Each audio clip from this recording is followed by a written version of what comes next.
నమస్కారం అండి. నేను Srilatha, chief clinical dietitian, Medicover hospitals Madhapur.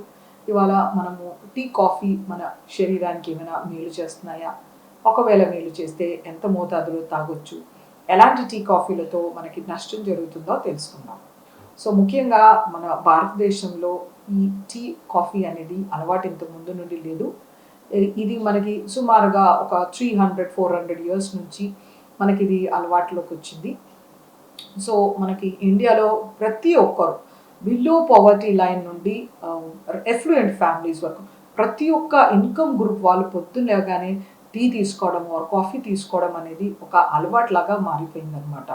But బేసిక్గా ఈ టీ, కాఫీ అనేది మన ఇండియన్ కల్చర్లో లేదనమాట. సో ఇది మనం చైనా నుండి మనం తెచ్చుకున్నదనమాట ఈ కల్చర్. సో మనకి టీ అనేది మార్కెట్లో రకరకాలుగా లభిస్తుందన్నమాట. సో మనకి పౌడర్ టీ కానీ, డస్ట్ టీ, అలాగే granule tea, tea leaves, green tea, ఇలా రకరకాలుగా టీ లభిస్తుంది. మనకి చాక్లెట్ ఫ్లేవర్స్లో లభిస్తుంది అనమాట. సో మనము దీని ప్రిపరేషన్ చేసుకునేటప్పుడు మనం డిఫరెంట్ ఫ్లేవరింగ్ ఐటమ్స్ వేసి దీన్ని డిఫరెంట్ మోడ్స్ లాగా వాడుకుంటాం. అలాగే కాఫీ కూడా మనకి రకరకాలుగా కాఫీ లభిస్తుంది. Roasted coffee, unroasted coffee, green coffee, instant coffee, filter coffee, ఇలా మనకి రకరకాలుగా కాఫీస్ లభిస్తాయి. సో మనకి అలాగే మనకి దీన్ని కూడా మనము ఫ్లేవర్స్ చేసుకోవచ్చు అనమాట. చాక్లెట్ ఫ్లేవర్ కానీ, చికోరీ ఫ్లేవర్స్ కానీ, అలా కాఫీని కూడా చేసుకోవచ్చు. సో ముఖ్యంగా ఇవి ఎలాంటి బెనిఫిట్ ఇస్తాయి మన శరీరానికి అంటే, వీటిలో కెఫీన్ ఉంటుంది. మనకి కెఫీన్ అనేది మనకు ఒక మూడ్ రిలాక్సెంట్ అనమాట.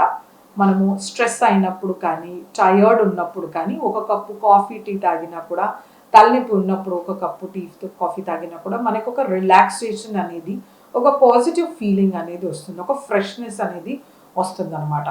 సో మనం పొద్దున్న లేగానే మనము అలా మత్తుగా మబ్బుగా ఉండకుండా త్వరగా పని చేసుకోవడం కోసం ఒక కప్పు కాఫీ, టీ ఆర్ అలా తీసుకోవడం అలవాటు అవుతుంది.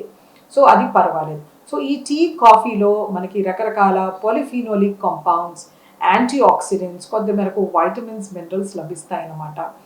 ఇప్పుడు మనకి గ్రీన్ టీ ఉంది. ఈ గ్రీన్ టీ అనేది చాలా మెడిసినల్ ప్రాపర్టీస్ ఉంటాయి. ఇది మనకు వెయిట్ రిడక్షన్కి, డయాబెటీస్ కంట్రోల్కి, తర్వాత సెల్స్ రిజువినేట్ చేయడానికి ఎంతో హెల్త్ బెనిఫిట్స్ లభిస్తాయి. వీటిలో కూడా మంచి యాంటీ ఆక్సిడెంట్, యాంటీ పాలిఫినోలిక్ కాంపౌండ్స్ లభిస్తాయి అన్నమాట. వీటిలో మనకి క్యాటచిన్, ఎపికాటచిన్ గ్యాలేట్, ఎపికాటచిన్ గ్యాలో గ్యాలేట్, ఇలాంటి మంచి పొటెంట్ యాంటీ ఆక్సిడెంట్స్ ఇవి మన శరీరానికి ఎంతో మేలు చేస్తాయి అన్నమాట. ఇవి మనకి కార్డియో ప్రొటెక్టివ్ లాగా పనిచేస్తాయి.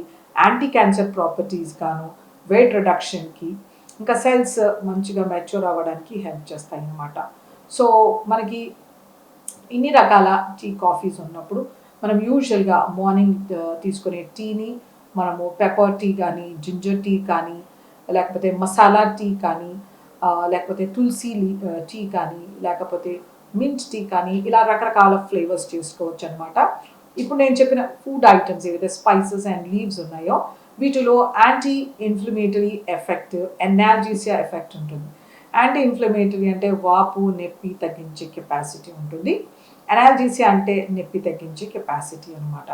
సో మనకి గొంతు బాగా నొప్పి ఉండడము, జలుబు, జ్వరం వచ్చినప్పుడు మనం అల్లం టీ తాగితే కనుక అదొక సూదింగ్ ఎఫెక్ట్ ఉంటుంది గొంతులో. తర్వాత తల బాగా నొప్పి వచ్చినప్పుడు తాగితే కనుక ఒక రిఫ్రెషింగ్ ఏజెంట్గా, ఒక ఎనాల్జీసియా లాగా, పెయిన్ కిల్లర్ లాగా పనిచేస్తుంది అనమాట. అలాగే మనకి ఇంకా రకరకాల హర్బల్ టీస్ ఉంటాయి. ఇప్పుడు రకరకాల ఫ్లవర్స్, లీవ్స్తో చేసుకుంటారు. వీటిలో కూడా ఎసెన్షియల్ ఆయిల్స్తో మనకి మల్టిపుల్ హెల్త్ బెనిఫిట్స్ ఉన్నాయి. అలాగే మనకి కాఫీలో కూడా మనము చాక్లెట్ కాఫీ కానీ, లేకపోతే చికోరీ కాఫీ కానీ, ఫిల్టర్ కాఫీ కానీ, ఇన్స్టెంట్గా కానీ, ఇలా ఏమన్నా చేసుకోవచ్చు. గ్రీన్ కాఫీలో కూడా మనకి చాలా హెల్త్ బెనిఫిట్స్ ఉంటాయి, జస్ట్ లైక్ గ్రీన్ టీ లాగా. సో మనము ఇలా ఏవైనా తీసుకోవచ్చు. సో ఇవి ఎంత మోతాదులో తీసుకోవాలి? సో మనిషి సగటుగా 1 నుంచి 2 కప్పులు ఆర్ 3 కప్పుల లోపల తీసుకోవచ్చు అనమాట. మీ కప్ సైజ్ అనేది చాలా ఇంపార్టెంట్. ఇంత కప్పు సైజ్లో మనము 2 సార్లు తీసుకుంటే చాలు. చాలా ఎక్కువ క్రేవింగ్ ఉన్నవాళ్ళు, స్ట్రెస్లో ఉండేవాళ్ళు ఇంకో కప్పు తీసుకున్నా నష్టం లేదనమాట. మనం కెఫీన్ అనేది ఓవర్ డూ చెయ్యొద్దు. ఒక 250 మిలీగ్రామ్స్ నుంచి 300 మిలీగ్రామ్స్ లోపల మనం తీసుకుంటే చాలు. ప్రెగ్నెంట్ విమెన్ అస్సలు మాత్రం జాగ్రత్తగా ఉండాలి. ఈ కెఫిన్ ఓవర్‌డోస్ చేయడం వలన వాళ్ళ బేబీ పైన ఎఫెక్ట్ అయ్యే ఛాన్సెస్ ఉంటాయన్నమాట. వాళ్ళకి స్లీప్ సైకిల్ డిస్టర్బ్ అవ్వడము, బేబీస్‌లో కూడా డిస్టర్బెన్సెస్ రావడం అనేది జరుగుతుంది. కాబట్టి మనం మోతాదుగా టీ, కాఫీ తీసుకోవాలి. అండ్ కాఫీ అనేది ఒక డైయూరెటిక్ ఫంక్షన్ ఉంటుంది. అంటే మన శరీరంలోంచి నీరు తీసేస్తుంది కాబట్టి, అందుకే మనము ఎవరికైనా టీ, కాఫీ ఇచ్చే ముందు ఒక గ్లాస్‌లో నీళ్ళు ఇచ్చే అలవాటు ఉంటుంది. సో అందుచేతనే ఫస్ట్ మనం టీ, కాఫీ తీసుకునే ముందర ఒక గ్లాస్ వాటర్ ఖచ్చితంగా తీసుకోవాలి. సో టీ బెటరా, కాఫీ బెటరా? సో 2 మంచివే.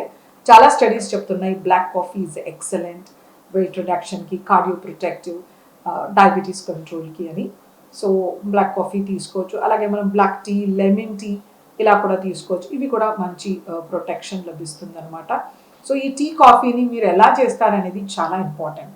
ఒకవేళ మీరు ఇంత కప్పు టీలో అంత పంచదార వేసేసుకొని శుభ్రంగా గేదె పాలు కానీ ఫుల్ క్రీమ్ వేస్ట్ చేసుకున్నారు అంటే ఇట్ బికమ్స్ వెరీ హార్మ్ఫుల్. అందులో మీకు ఎక్కువ క్యాలరీస్, తర్వాత ఎక్కువ సాచురేటెడ్ ఫ్యాట్, ఎక్కువ కొలెస్ట్రాల్ అనేది లభిస్తుంది. అలాగే మీరు ఫ్యాట్ ఫ్రీ మిల్క్తో with limited sugar or without sugar for diabetes తీసుకుంటే అది ఎక్సలెంట్ అనమాట. సో నార్మల్ బాడీ వెయిట్ ఉండేసి యాక్టివ్గా ఉండేవాళ్ళు టోన్డ్ మిల్క్ అలా తీసుకోవచ్చు. అలాగే మనకు కాఫీలో అయినా సరే సేమ్ ప్రిన్సిపల్. మనం ఎంత ఫ్యాట్ యాడ్ చేస్తున్నాం, ఎంత షుగర్ యాడ్ చేస్తున్నాం అనేది చాలా ఇంపార్టెంట్. మనకి కాఫీలో మోచా, లాటే, క్యాపుచినో ఇవన్నీ హై క్యాలరీ అనమాట. మనకు లాటే అనేది ఇంత పెద్ద కప్లో సర్వ్ చేస్తారు, అరౌండ్ 350 ml అనేది. సో ఫుల్ క్రీమ్ ఉంటుంది అనమాట. దాంట్లో మనకి ఒక 600 నుంచి 700 క్యాలరీలు లభిస్తాయి. అలాగే క్యాపుచినో కూడా మన పెద్ద మగ్స్లోను ఎక్కువ క్యాలరీలో 400 వరకు వస్తుంటాయి అనమాట. ఈ మోచా, క్యాపుచినో, లాటే ఇవి తీసుకున్నప్పుడు మనకి ఒక మీల్కి ఆర్ 2 మీల్స్కి సరిపడే క్యాలరీస్ వచ్చేస్తాయి, ఫ్యాట్స్ వచ్చేస్తాయి. సో అందుచేతనే మనము వీటిని జాగ్రత్తగా తీసుకోవాలి. ఆర్ ఇలాంటివి లావుగా ఉన్నవాళ్ళు కానీ, కార్డియోవాస్కులర్ ప్రాబ్లమ్స్ ఉన్నవాళ్ళు, డయాబెటీస్ ఉన్నవాళ్ళు అవాయిడ్ చేస్తే మంచిదన్నమాట. సో కాఫీ ఆర్ టీ మనం 1 to 2 cups or 3 cups at max కన్నా మించకూడదనమాట. మనకి హైపర్ యాసిడిటీ ఉన్నవాళ్ళు టీ, కాఫీని అవాయిడ్ చేస్తే మంచిది. చాలా ఎక్కువ క్రేవింగ్ ఉన్నవాళ్ళు లైట్గా ప్రిపరేషన్ని కొద్ది మోతాదులో తీసుకుంటే పర్వాలేదు.